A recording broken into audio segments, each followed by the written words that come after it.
Well, good afternoon, everyone. Michael, soothing here. What I want to do today is change the camera angle and do a little perusal through this book. Time for us to do another Gems and Precious Stones ASMR video. Relaxing riffle through these pages and a look at a few gem and mineral specimens. So I will reorient the camera to look down and we'll proceed. So I was going through all my books, consolidating, doing some weeding through for the bookcase, and I found this book that I had forgotten long ago that I had. Over 450 full color photographs. A gem wouldn't look very good in black and white, would it? Although if it's a diamond, maybe it wouldn't matter as much. That's a diamond flashing there. I don't know what all those little bits of stuff are, though. I think they should have cleaned it better first before shooting that photo. The publisher wishes to thank the following for their kind collaboration. This is much better than unkind collaboration. It should be kind. Here's a hardness scale. It tells you how dense and heavy and resistant to scratching a mineral is. My throat might not be resistant to scratching this time of year, so I'll have a little something to drink here. A little water. All right. Oh, they've got Renaissance natural stones and gems. Introduction. A precious stone is a small, rare, hard stone, which has inherited from nature the name of beautiful. Thus said Pierre Olice in his classic treatise on gems 50 years ago. Here's a classic. I have to be careful where I put my finger, don't I? Festooned with gems and gemstones. Look, they even have some history. Did this person swoon when they saw the price of what it was going to cost for a ring, a diamond ring for getting engaged? Maybe that's what that is. Over the centuries, magical and medicinal properties were attributed to precious stones. Here are examples of medieval folk medicine. Circa about 1483, the lapidary prepares stones. Something is extracted from the head of a toad. That doesn't sound very beautiful and soothing. Here it shows the birthstones. What birthstone are you? Most of these are quite beautiful. Let's see. Carnelian doesn't really look like that. I have carnelian, and it looks more like this. Here's a nice carnelian. It's more of a orange color or yellow. If we light it up, these are the ones we find along the coast. See? Lights up very nicely. I have several specimens that have come out of a recent tumbling batch, and they show ruby. Some of these are in their natural state. Emerald. Emerald is my daughter Rachel's birthstone, and also the name of my grandchild. That's a very beautiful stone because I like the green color. But of course I like amethyst and sapphire also. think we're going to look at some jewels when we get done perusing through the pages of this book. But it goes into how crystals are formed, which is quite interesting if you want to study the geology of it. It can take thousands of years, maybe even millions of years, to form some gemstones into their final state. I think of these as basically treasures that God buried for us to find, because they can make such beautiful cut stones, or even in their natural state. I have a natural state Carnelian slash agate. It's a nice big one that Joanne found. Or did I find it? I can't remember. But you see it's banded here.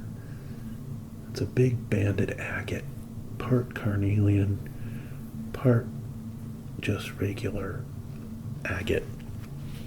And if you light it up from the side, the colors vary. From a green on this side,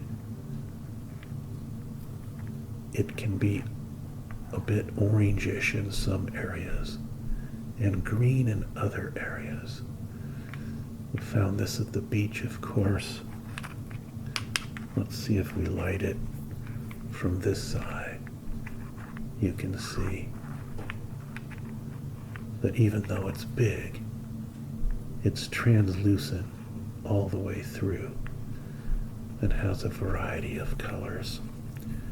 This is one of my favorite pieces here. Hold on. Anyway, that's an example of what we find along the beaches. If you want to see some finished examples, tumbled agates, here's how they look. These are recent examples. They're all moving in there. Or is that my hand? It's like a small earthquake. You see they're mostly orange, yellow, or close to clear. And these are some of my favorites. I was thinking, it might be soothing and relaxing. We'll just keep our place here for the moment. Might be soothing and relaxing to pour some water in here and mix these stones around a little bit.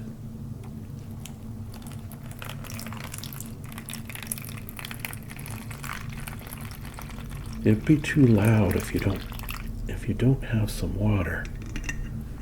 Then they might make loud clinking sounds that aren't so relaxing.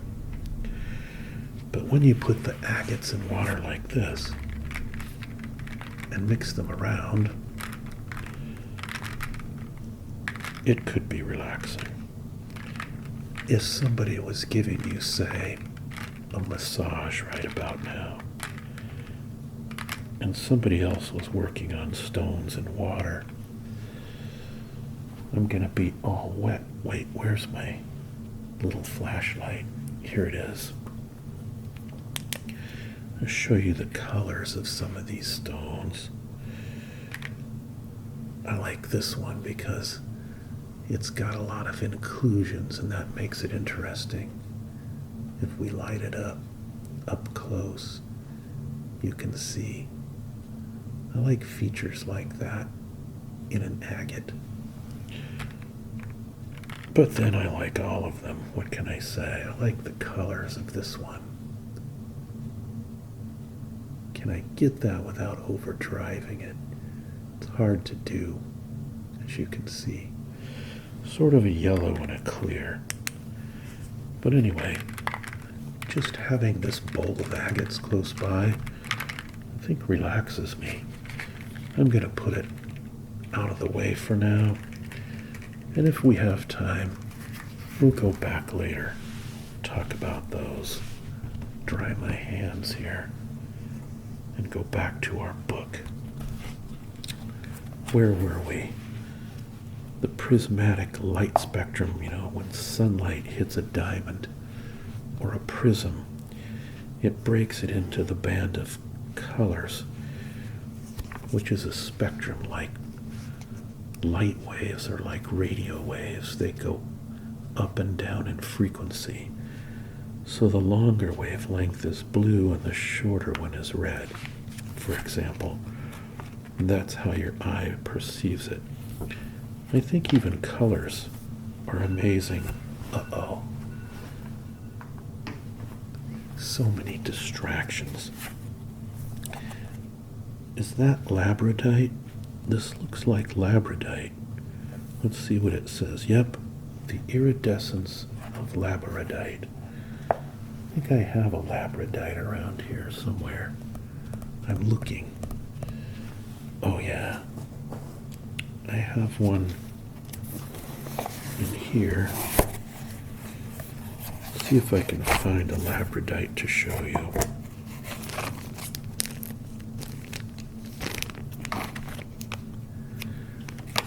Got a bunch of different stones. We've looked through some of these in the past, but I want to find you a Labradorite if I can. I don't know if I have any big ones. Here's a small one. No, that's not gonna work. Well, I'll find one later. Actually, if you'll just hold my place for a second. With this big, this is a Carnelian also. Let's take a look at the colors on it. Notice it's got yellows and dark oranges and all kinds of banded features on this one. Even some reds. I kind of like that. It's got such a variety of colors. Hold on a second and I'll find you a nice Labradorite so you can see the flash. I found a specimen in my display cabinet. So you have various blue, green, and turquoise colorations that happen in there. We'll hold our place with that big agate. Here's a nice Labradorite specimen. See how the colors change depending on the angle. You get different kinds of flash from this. And that's one of the interesting things about this stone. You can get yellow, orange, blue, green, purple, turquoise, all different colors depending on your angle. So that's an example of a Labradorite. They're endless variety. It's like snowflakes. No two stones are exactly alike, and that's, I think, part of what I love about them. Color is extremely important in gemology, it says. Well, of course.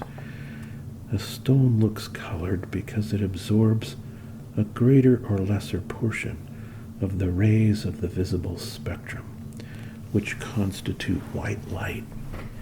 See, white light can be discerned by the human eye once it's split up by the spectrum. Whatever the materials are in here will determine what part of the white light spectrum is reflected back to your eye. So this isn't really blue, it's reflecting blue light back to you. Here's a star sapphire. I have one of those in here somewhere too. Maybe we'll look for it later. But let's see what else we have in our book. Australian black opal. Now, opal is another one that has a variety of flashes from different angles. The sparkle of light and colors emitted by diamonds set in a piece of jewelry has little diamonds around the bigger one, right? Olivine, that's sort of a light green mineral. I don't think I have an olivine specimen. Minerals formed in different environments. You know what we'll do is, one of these days, we'll do a geology lesson and go more into how the mineral is formed. But today we're just going to look at the minerals. This is an excellent book. I don't know if I've ever really read through it, but we could learn a lot from it. It gives us all the technical details on how to analyze gems, how they are made, how to test them for various properties. Here's a hardness scale for a whole bunch of gems and minerals, and you can see a diamond is the hardest substance at a 10. There's different hardness scales. This is called the Knoop, K-N-O-O-P, the Knoop scale, but I think the K is silent. So diamond is the hardest. Then corundum. Corundum is a class of gems you're very familiar with, and you don't usually see it called corundum in retail and settings, display settings. This is your emerald and your ruby and your sapphire. They all fall into the corundum family. And then topaz is things like amethyst and citrine, smoky quartz, and so forth. Wait, here's the amethyst. Let's take a look at this one. It's not super purple, it's very natural. Sometimes the amethysts that you see, that you might want to buy at a jewelry show or someplace like that, have an enhanced coloration that's not so natural. And I prefer natural stones because I want to see what they were like in their natural state. This is giving me a nice purple to my eye, but in the camera it's making it more of a light blue. So unfortunately, I'm not able to give you the accurate color of this stone. So strange that the camera's picking this up completely differently than my eye is seeing it, but that's how it works sometimes. Let's move along and see what else we have in here. Hardness testing. Flat convex cabochon. Cabochon is shaped like that. So here's various types of cuts. For gemstones, you know, your classic faceted diamond, and then various other types of cuts. Once upon a time, I knew a lot about diamonds. I could be fairly well versed on the 4 C's: cut, color, clarity, and what's the other one? Cut, color, clarity, and something else. Carat weight, right? Carat weight. Diamonds have carbon inclusions if they're not very good diamonds. So you have to look at them under a microscope. Here's some people hunting for them. I think that would be fun and interesting. Find your own diamonds, right? What do we have here? Copies of some famous diamonds. Never mind copies. Star of the South. left to right from the top. The Hope Diamond is a blue diamond that looks like that. They say that it brings terribly bad luck to whoever has held it or owned it.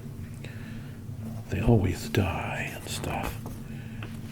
But then I think we all do in the long run, don't we?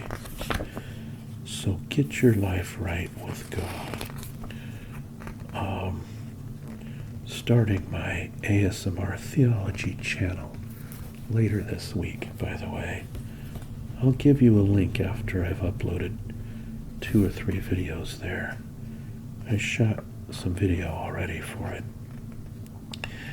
This looks like a cubic zirconia. Has almost the hardness of a diamond, but not quite. But you don't want that because it's a pretend gem, right? Corundum, see, ruby. Here's a natural ruby. Doesn't look quite as beautiful as a faceted stone, does it? But I still like even the natural ones. Do I have any rubies in here? I know that I actually do. Let's look in our box. We have ruby somewhere. Goodbye, Ruby Tuesday. Who could hang a name on you? Can you tell me who wrote that song? When you change with every new... That's not ruby, that's labradorite again.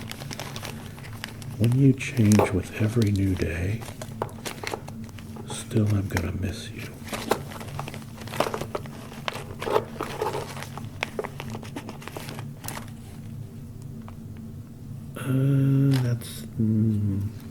That's actually a ruby, but it's a cabochon, a not high-grade ruby, surrounded by garnets in a piece there.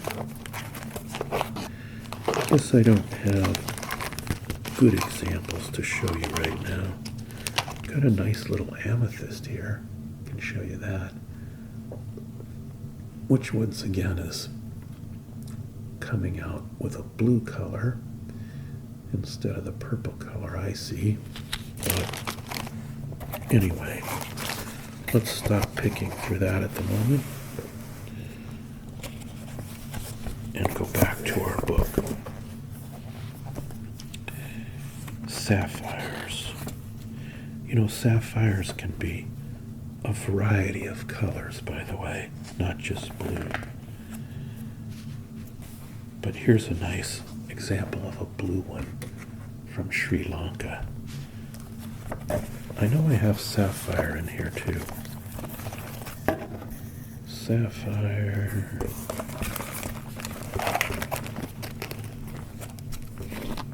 This is blue topaz, which looks like sapphire, but it's not. See, sapphire's a little darker. Here's a couple of emeralds. Nice little emeralds there. They're not going to show up well unless I backlight them or something. Let's see if we can backlight these emeralds. There. I'll give you the green color. Maybe from the top. Nope, that doesn't work either. Only backlighting it's going to work. We won't take them out at the moment. I don't know where the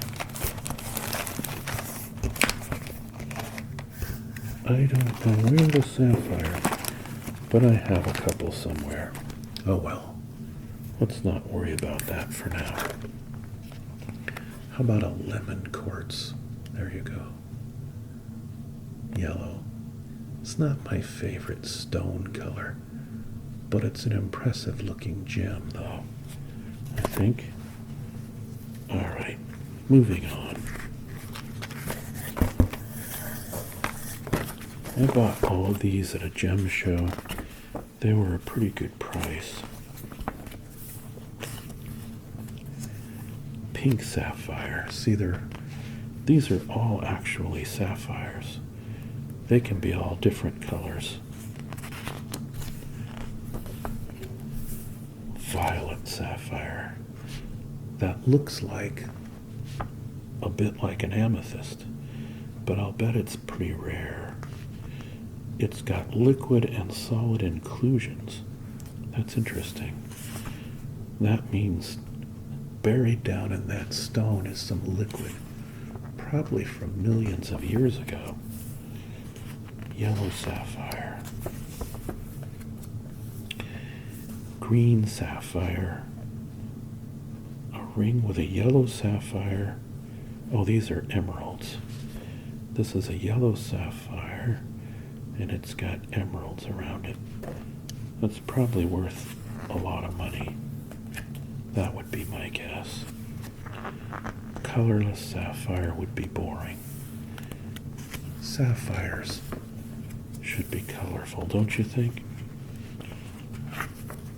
Here's a star sapphire, they call it. Got one of those somewhere too. We'll pick through this box at the end, see what's in there. Chrysoberyl barrel. Cat's eye.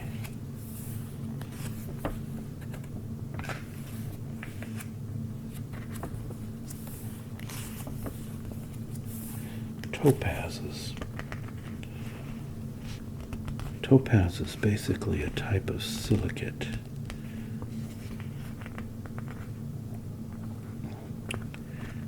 And many topazes can be very beautiful. Here's a pink topaz. This is like a citrine type, sort of a golden yellow. Blue topaz. We just looked at a couple in the box. Colorless topaz. Basically like quartz, but a little harder.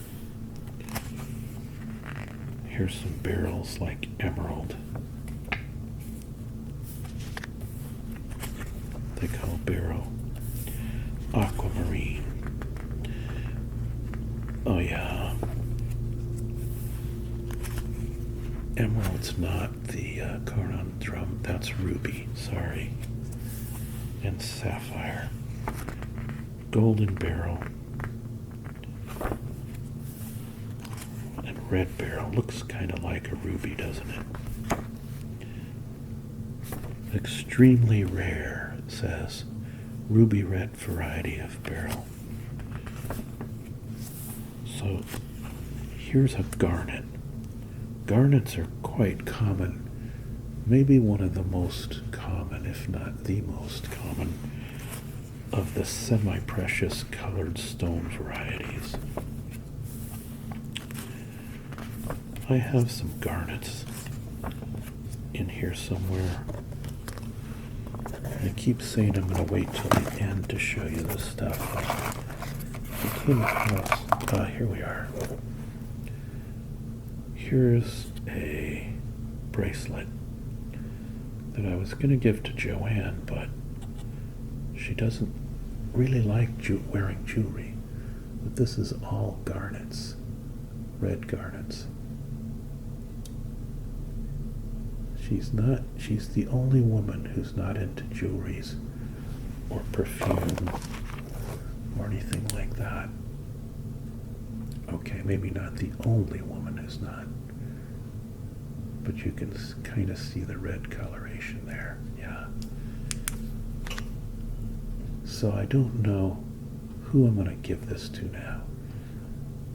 Maybe I'll just will it to one of my daughters later on in life. Or Joanne can have it and she can give it to Maria or something.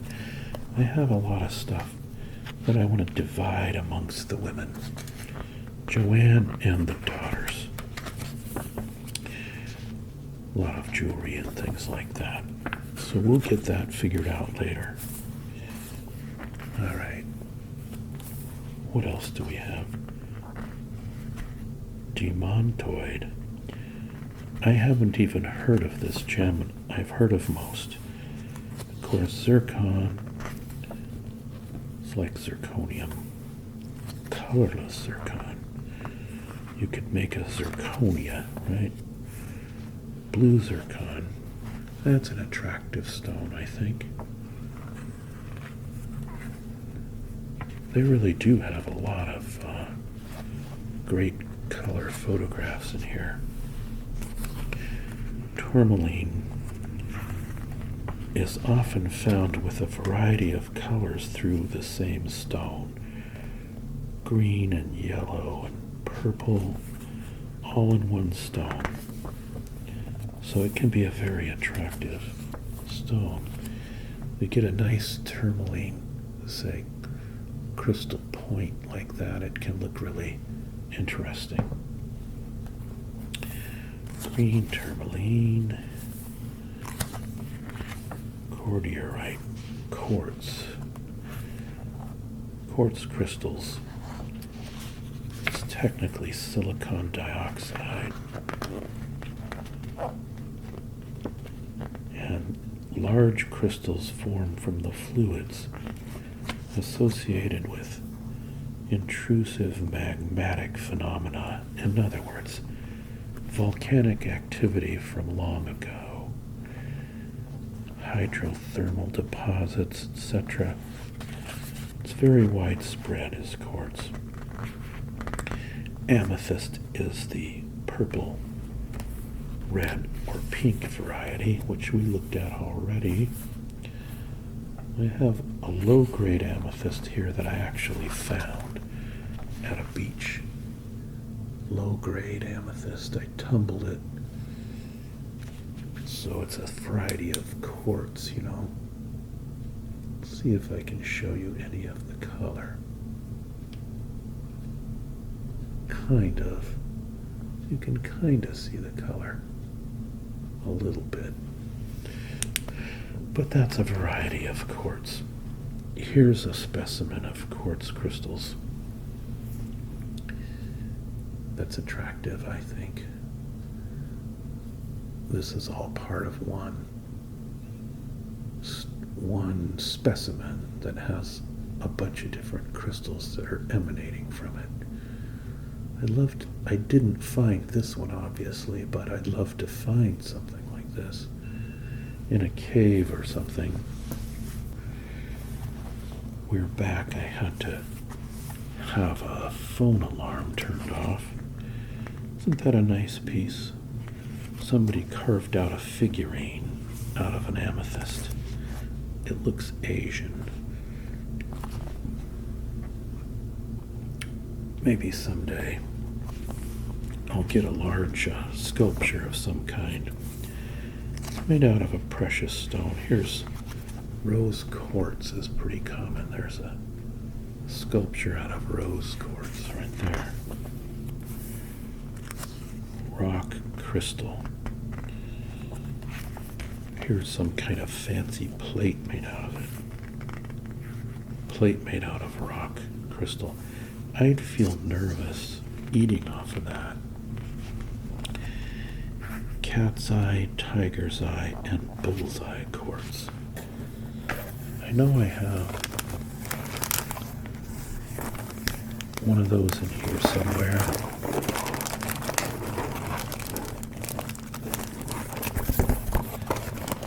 And so once again, I will hunt. I have a cabochon. Cabochon that's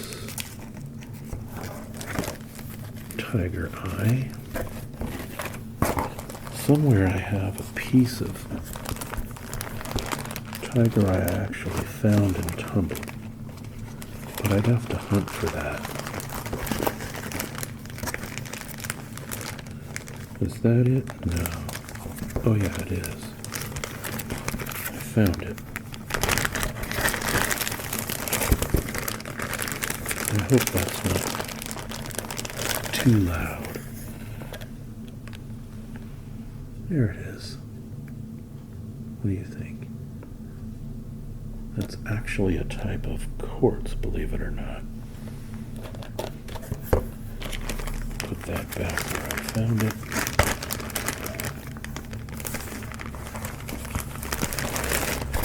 I'm getting too interested in what's in this box. I get distracted so easily.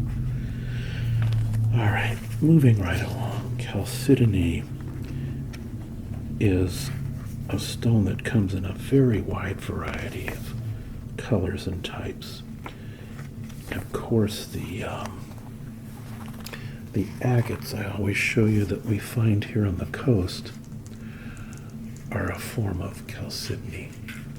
All of these are all form chalcedony, but it also comes in a variety of forms like jaspers and such are also chalcedony. Do I have, here's a red jasper, for example. That's not transparent, translucent, but it is a form of chalcedony. Here's a more colorful one I tumbled, also found on the coast, right there. I have hundreds of these types of stones, by the way. Probably 10 years worth sitting in the garage for tumbling purposes, and lots that I'll never be able to tumble. Here's a really nice specimen there. But it's got a lot of inclusions, which I always like myself. I think it makes the stone very interesting when it has lots of inclusions in it. Features like landscapes and things. You can imagine what you want to with it. Sometimes chalcedony and quartz are mixed together, in fact, quite often. Here we have a piece that I believe Joanne found. She found it or I found it, I can't remember which. You can see all the quartz crystals, but it also has some agate material here. Agate material mixed in. So it's chalcedony and quartz in combination there. Very interesting piece. When you look at all the different features on that one, I keep getting distracted with these stones, but anyway, let me show you a couple other examples. This is called Leopard Stone, for obvious reasons. Also found on the coast here. Actually, I found these on the Central California coast. Tumbled it to get a polish, you know. Here's another example. Different color. And a piece of a varietal of petrified wood. If you look close, you can even kind of see the ring, the annular rings from it, from the side. This polishes up very nice, as most petrified wood does. It's actually been displaced by chalcedony. The actual wood is gone, doesn't change into stone, it's slowly displaced by stone. Here's jadeite. Jadeite jade. There's a type of jade that they call California jade. It's not really jade, but you find it down on the Big Sur coast. Kind of a greenish color. Hematite. Hematite. Uptight with hematite, also known as fool's gold if it's iron pyrite. Opals. It's a nice opal. It's a non-crystalline hydrous silicon dioxide. That's what opal is. I might show you an opal at the end of this. Fire opals are quite rare.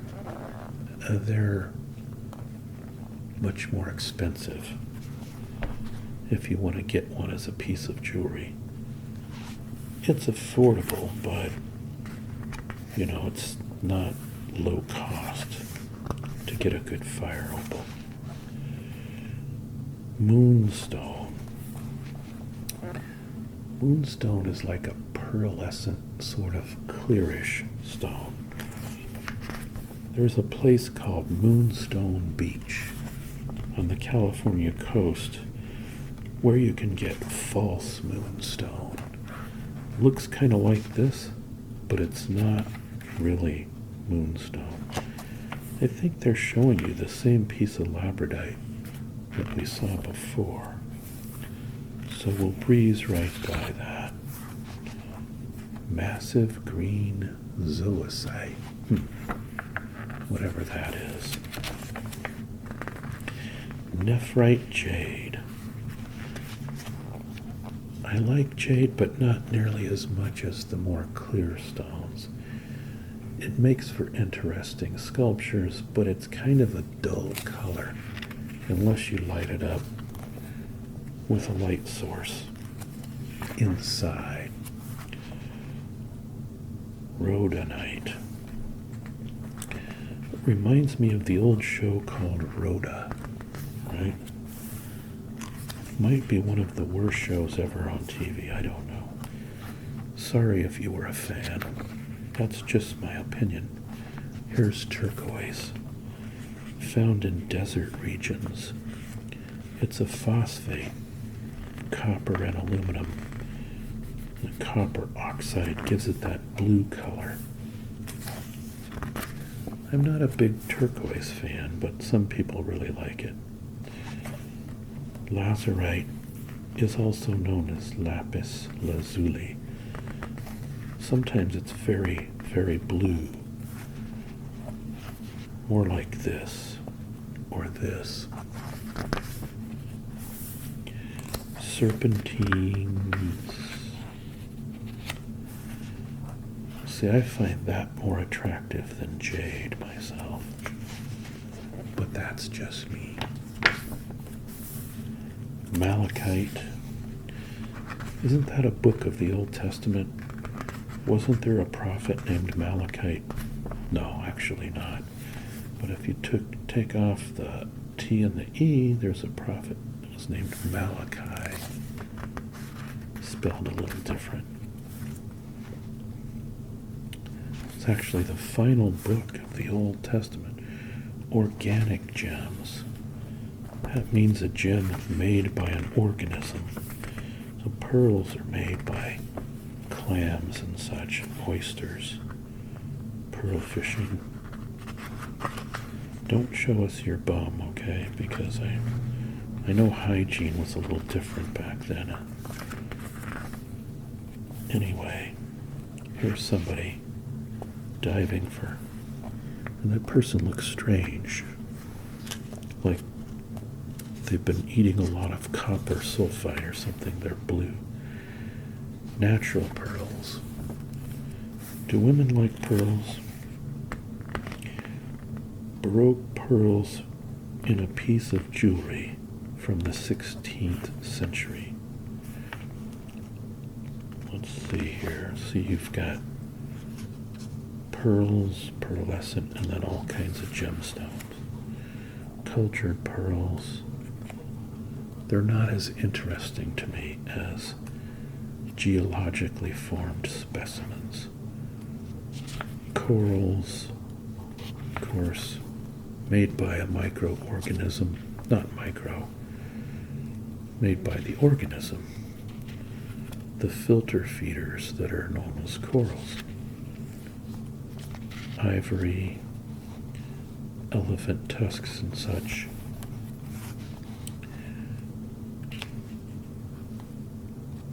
Well, I think that's gonna just about do it for our book for today, because we did quite a lot of perusing through there.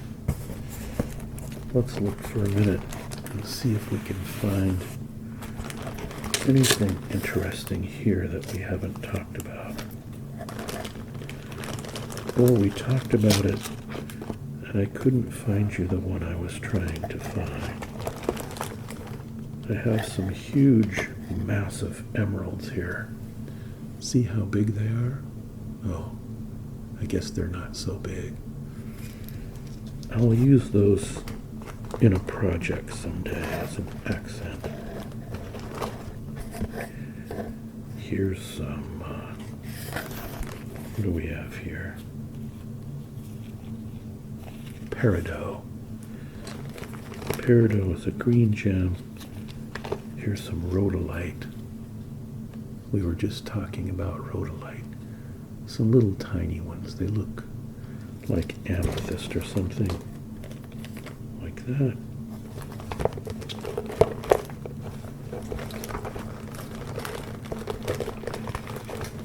My birthstone is aquamarine, and I have some aquamarines there, if I can get the camera to focus on them. Variety of sizes. They're kind of pale, aren't they? Not super blue, but anyway, I have, what else? I've given away or made into jewelry most of my stuff now. More Labradites, small ones. Here's a couple of teardrop amethysts that could be made into earrings. Put something behind it, you can see them better. Right there.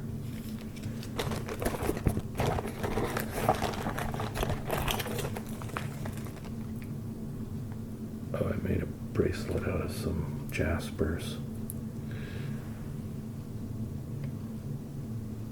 Some various colors of Jasper there.